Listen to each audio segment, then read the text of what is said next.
Yang dimaksud Islam itu engkau kembali menguatkan komitmenmu bahwa engkau menjadikan Allah Subhanahu wa taala satu-satunya Tuhan yang dipertuhankan, disembah, dan cara mempertuhankan dan menyembah Allah itu melalui ketentuan yang pernah Nabi tuntun kepada kita semua. Lantas dibuktikanlah kemudian komitmen bertuhan itu dengan menunaikan sholat. Lalu membuktikan komitmen bertuhan itu dengan meningkatkan ibadah. Melalui harta Allah berikan skema zakat, melalui fisik Allah berikan skema puasa, melalui harta dan fisik Allah berikan skema menunaikan ibadah haji dan umrah di dalamnya. Jadi inti Islam itu mengembalikan algoritma kita untuk bertuhan, mengenal Allah kembali, menaati ketentuan yang telah Allah berikan kepada kita dengan tugas berkehidupan di muka bumi ini. Apa tugas pokoknya? Dijelaskan di Quran surah ke-51 di ayat ke-56, "Wa ma khalaqtul jinna wal insa illa liya'budun." Dan tidaklah aku ciptakan jin dan manusia itu kecuali untuk menjadikan seluruh aktivitas kehidupannya untuk bernilai ibadah kepada Allah Subhanahu wa taala.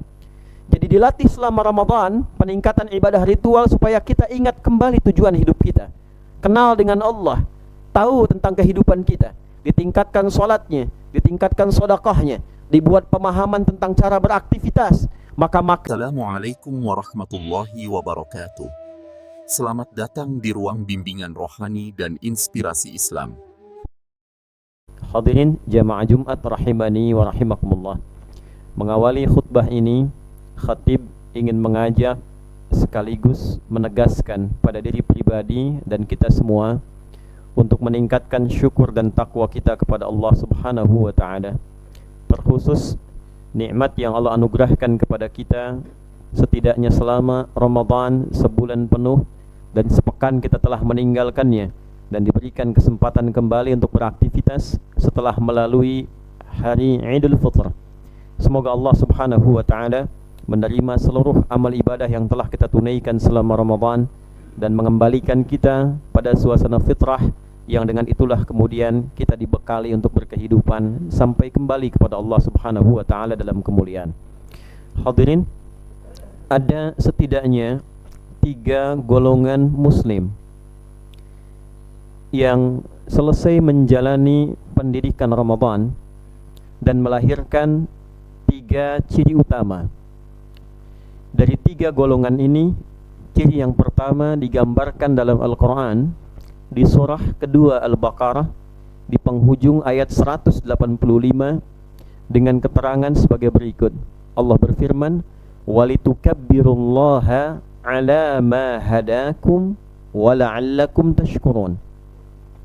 Orang-orang yang sukses menyelesaikan pendidikan Ramadan itu kemudian diekspresikan kesuksesan itu dengan kebahagiaan yang mengalir di lisannya dengan banyak mengucapkan kalimat takbir. Allahu Akbar, Allahu Akbar, Allahu Akbar. Dia ucapkan kalimat takbir ini sebagai ekspresi kebahagiaan sekaligus ungkapan kesuksesan dalam menjalani pendidikan Ramadan yang telah berlalu. Dan kesuksesan ini yang diliputi rasa kebahagiaan digambarkan oleh Al-Quran karena 2 alasan. Ala ma hadakum, karena ia merasa telah mendapatkan berbagai bentuk hidayah yang Allah berikan selama pendidikan Ramadan itu, yang dengan hidayah itu mengembalikan ia pada algoritma awal saat ia diciptakan, yaitu mengembalikan pada suasana fitrahnya. Apa itu fitrah? Di antara ayat Al-Quran yang mendefinisikan fitrah dan menjelaskan inti dari fitrah itu kita dapati di antaranya di Quran surah Ar-Rum surah ke-30 di ayat ke-30.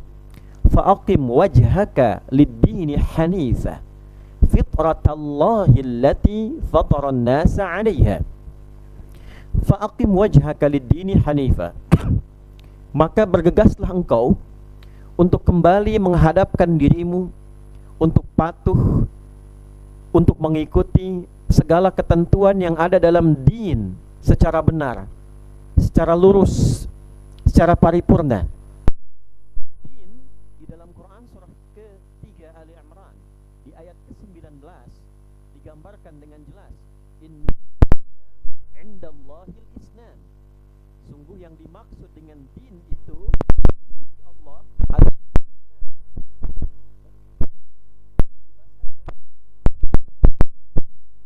ini Umar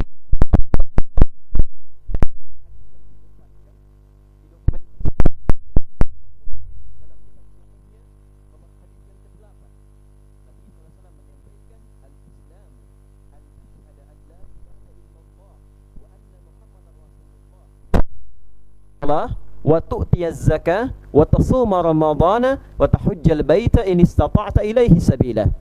Yang dimaksud Islam itu engkau kembali menguatkan komitmenmu bahwa engkau menjadikan Allah Subhanahu wa taala satu-satunya Tuhan yang dipertuhankan, disembah, dan cara mempertuhankan dan menyembah Allah itu melalui ketentuan yang pernah Nabi tuntun kepada kita semua. Lantas dibuktikanlah kemudian komitmen bertuhan itu dengan menunaikan sholat. Lalu membuktikan komitmen bertuhan itu dengan meningkatkan ibadah. Melalui harta Allah berikan skema zakat, melalui fisik Allah berikan skema puasa, melalui harta dan fisik Allah berikan skema menunaikan ibadah haji dan umrah di dalamnya. Jadi inti Islam itu mengembalikan algoritma kita untuk bertuhan, mengenal Allah kembali, menaati ketentuan yang telah Allah berikan kepada kita dengan tugas berkehidupan di muka bumi ini. Apa tugas pokoknya? Dijelaskan di Quran surah ke-51 di ayat ke-56, "Wa ma khalaqtul jinna wal insa illa liya'budun."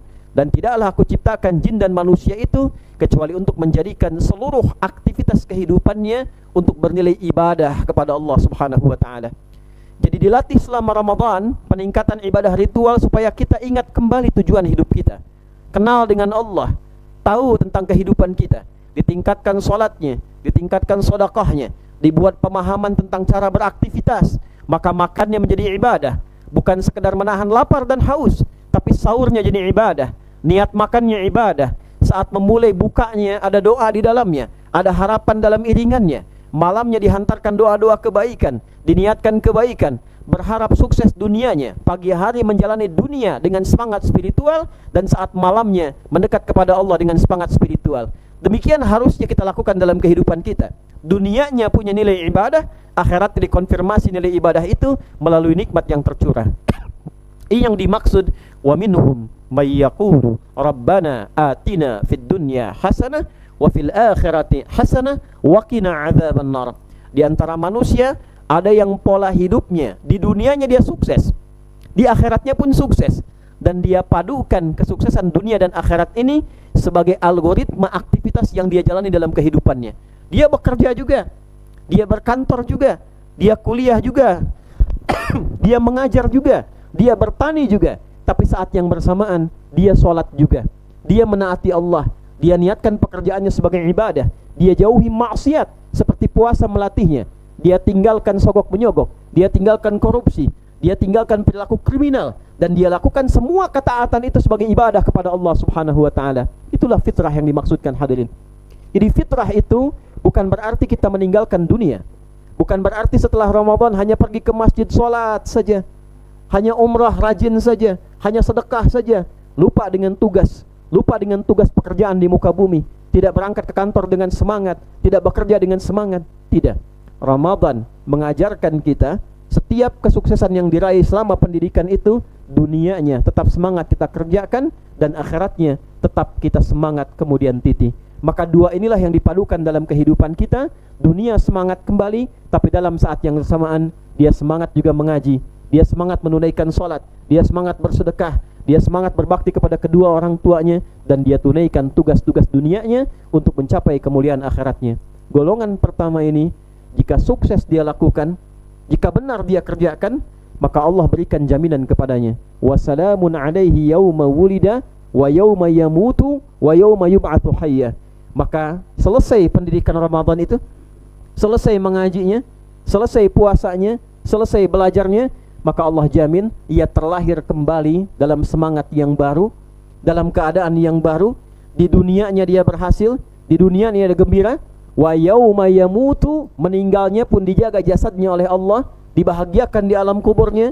Wa yauma yub'atsu hayya, dan dibangkitkan di akhirat dalam keadaan yang sangat gembira, karena ia berhasil menyiapkan bekal di dunianya untuk kepentingan pulang ke akhiratnya.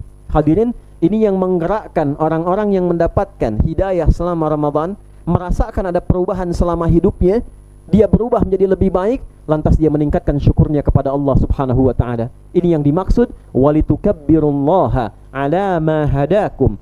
Ia banyak bertakbir kepada Allah karena merasa hidupnya telah berubah. Hidupnya menjadi lebih baik, dunianya berharga, akhiratnya bernilai. Wala'allakum tashkurun, dan dengan itu dia meningkatkan syukurnya kepada Allah dengan cara menggunakan nikmat kehidupan yang Allah berikan sesuai dengan fungsi yang telah Allah tetapkan. Mulai saat itu ia paham, fungsi lisan itu bukan hanya sekedar berkata, tapi berkata yang baik-baik yang Allah ridhai. Telinga bukan sekedar mendengar, tapi mendengar yang baik-baik yang Allah ridhai. Dan bekerja pun dia bekerja dengan cara yang benar sesuai dengan apa yang Allah perintahkan dan Nabi arahkan. Hadirin, golongan yang pertama. Golongan yang kedua adalah golongan yang menyikapi Ramadan seperti hari biasa, sehingga ia ketika lulus dalam Ramadan pun melihat hari-harinya seperti hari-hari biasa. Tidak ada perbedaan antara Ramadan dengan bulan-bulan yang lainnya. Ramadan ia salat seperti apa adanya. Pasca Ramadan salatnya pun demikian. Baca Qur'annya tidak bertambah, ngajinya tidak bertambah, ibadahnya pun standar saja.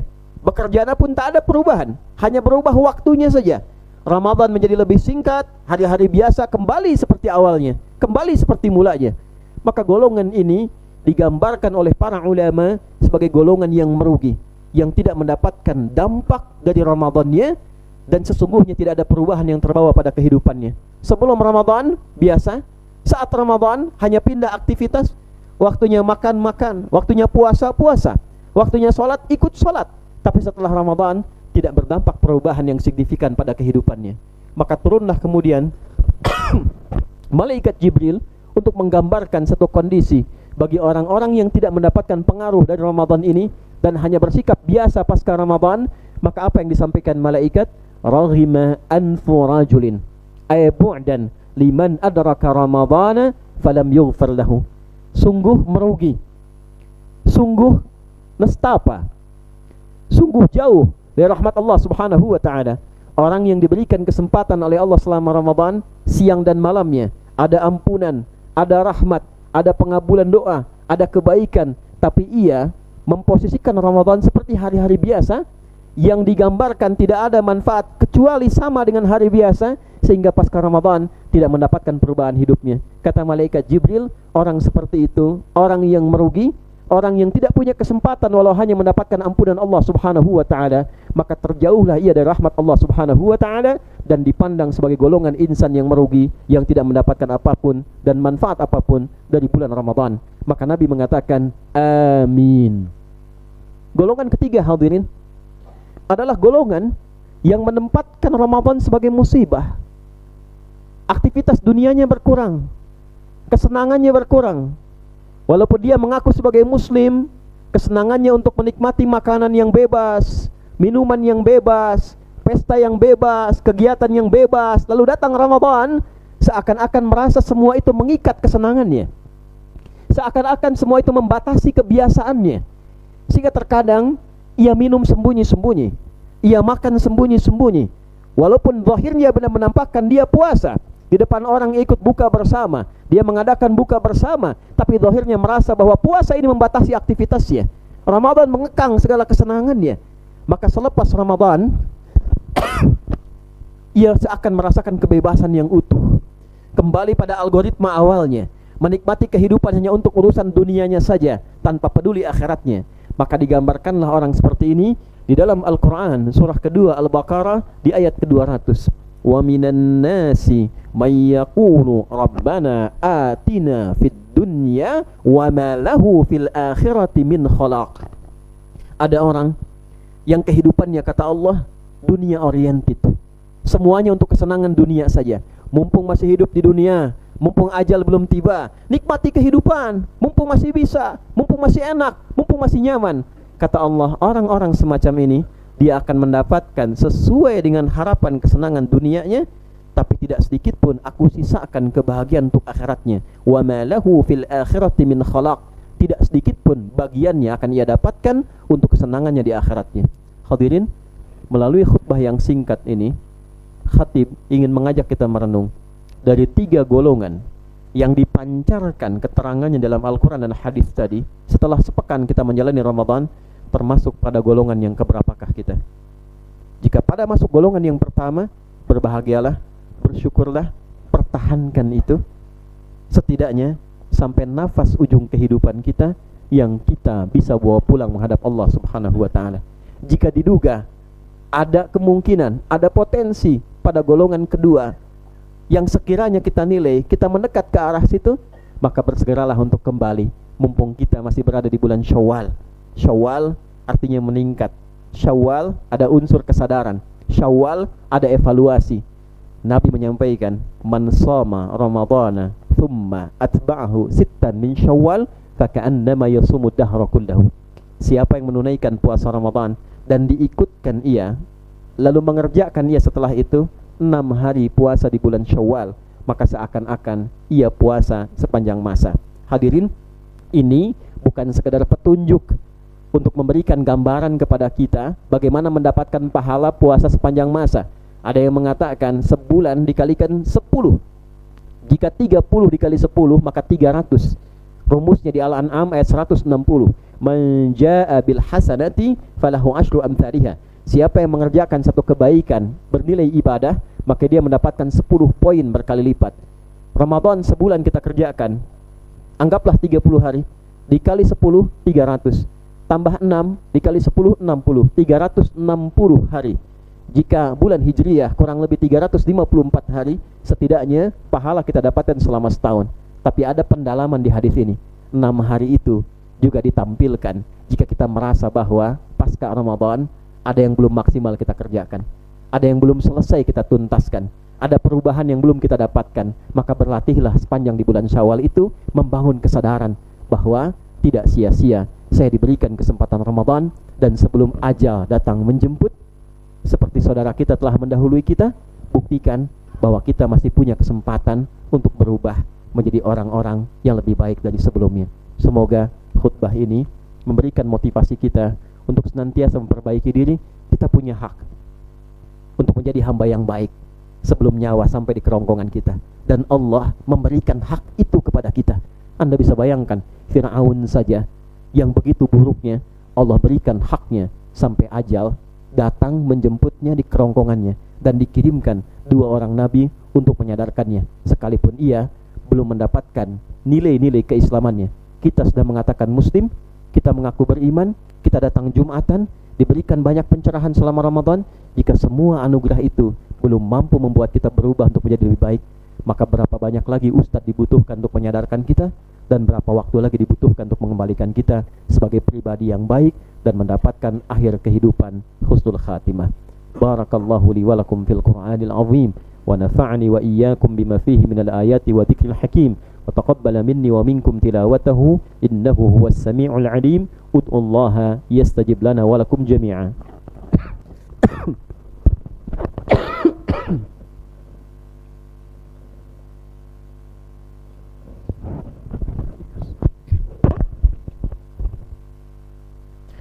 Alhamdulillah, wassalatu wassalamu ala rasulillah, nabiyyina wa sayyidina Muhammad ibn Abdullah wa ala alihi wa sahbihi wa man walah.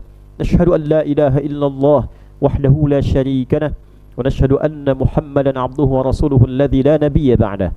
Ibadallah, usi nafsi wa iyyakum bitaqwallahi faqad fazal muttaqun, fala tamutunna illa wa antum muslimun.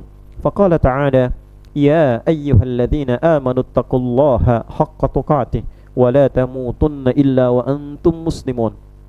Hadirin, sebelum kita berdoa, pastikan bahwa keadaan kita di dalam Jumat ini setidaknya menjadi golongan orang-orang yang berbahagia, golongan orang-orang yang kembali berhasil berjuang mengembalikan kita ke dalam kondisi semula, yang kenal dengan Allah, yang siap beribadah dan menerjemahkan hasil ibadah itu dalam kehidupan sosial kita dengan menjadi pribadi yang lebih baik. Orang-orang yang masuk pada golongan itu digambarkan oleh ulama-ulama kita di Nusantara sebagai orang-orang yang berhasil mengembalikan kondisi fitrahnya, dan dia sukses mendapatkan keberhasilan Ramadannya. Di dalam bahasa Arab, Semua kalimat itu diungkapkan dengan dua kata saja, minal aidin wal faizin. Semoga Anda termasuk golongan orang-orang yang dikembalikan kepada kondisi fitrahnya dan sukses serta bahagia menjalani pendidikan Ramadannya. Barulah kemudian disisipkan doa, taqabbalallahu minna wa minkum. Semoga Allah menerima setiap ikhtiar perjuangan kita selama Ramadan, dan semoga kita semua digolongkan pada orang-orang terbaik saat kita kembali kepada Allah dalam kemuliaan. Hadirin, kembalilah kepada keluarga sebagai anak yang baik, suami yang baik, ayah yang baik, kakek yang baik. Kembalilah ke pekerjaan Anda semua sebagai pegawai yang baik, sebagai pimpinan yang baik. Tapi sebaik-baiknya kita, yakinlah bahwa suatu saat kita akan dihisab. Dan rumah terakhir kita bukan di tempat ini, bukan di dunia ini, tapi di satu tempat yang hanya ada dua pilihan. Jika bukan surga, maka itulah neraka yang ingin kita hindari, dan surga yang ingin kita titi. Mari kita berdoa, semoga doa ini setidaknya memantapkan kembali niat kita untuk menjadi pribadi-pribadi yang lebih bernilai di hadapan Allah Subhanahu wa taala. Qala ta'ala, innallaha malaikatahu yusalluna 'alan nabi ya ayyuhalladzina amanu sallu 'alaihi wa sallimu taslima. Allahumma salli wa sallim wa barik wa karrim 'ala hadzal nabiyil karim ar-rasulil amin nabiyyina wa sayyidina Muhammadin wa 'ala alihi wa sahbihi wa dzurriyyatihi wa ummatihi ila yaumiddin. Allahumma nahmaduka hamdan syakirin hamdan na'imin hamdan yuwafi ni'amahu wa yukafi'u mazidah. Ya Rabbana lakal hamdu wa lakal syukru kama yanbaghi li jalali wajhikal karim wa li 'azimi sultanik. Allahumma ya arhamar rahimin, Allahumma ighfir lil muslimina wal muslimat wal mu'minina wal mu'minat al ahya'i minna wal amwat innaka sami'un qaribun mujibud da'wat wa ya qadiyal hajat. Rabbana la tada' lana fi maqamina hadha dhanban illa ghafartah wa la hamman illa farajtah ولا دينا إلا قضيته ولا مريضا إلا شفيته ولا حاجة من حوائج الدنيا والآخرة فيها لك رضا وفيها لنا الصلاح إلا قضيتها يا رحم الراحمين. Ya Allah, jika di masjid ini ada yang hadir dari jamaah membawa dosa siapapun ia, maka mohon ampuni segala dosa-dosanya. Jika ada di antara kami yang sedang mengalami kesulitan, maka mohon ya Allah hilangkan seluruh kesulitannya. Jika ada yang tengah diuji dengan penyakit, sembuhkan penyakitnya. Jika ada di antara kami yang diuji dengan kesulitan ekonomi, limpahkan rezeki yang terbaik kepadanya untuk bisa menyelesaikan seluruh kesulitan-kesulitan dirinya. Allahumma ya arhamar rahimin, alif baina qulubina wa ati anfusana taqwaha wa zakkiha anta khairu man zakkaha anta waliyuha maulaha. Ya Allah, anugerahkan kepada kami kelembutan hati untuk menyadari, untuk bertobat dan kembali kepadamu dalam kebaikan.